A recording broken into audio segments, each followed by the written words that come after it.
கடவுள் முன்னாடி மண்டி போட்டா யாரு முன்னாடி எழுந்து நிக்கலாங்க. நமக்கு தான் எல்லாம் தெரியும், மற்றவங்களுக்கு எதுவுமே தெரியாதுன்னு மட்டும் நினைச்சிடாதீங்க. நமக்கு அத்தனையும் கற்றுக் கொடுத்தவர்களே மற்றவர்கள் தான். விளையாட்டா எடுத்துக்க வேண்டிய கிரிக்கெட்டை நம்ம சீரியஸா எடுத்துக்கிறோம். சீரியஸா எடுத்துக்க வேண்டிய விஷயத்த நம்ம விளையாட்டா கூட எடுத்துக்க மாட்டேன்றோம்.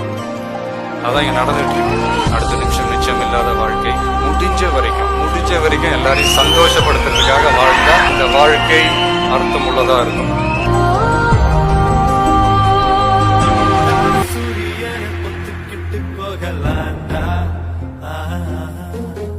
எம்பி எம்பி தொட்டா 8 தேச கட்டுப்பட்டு நிக்கலாண்டா.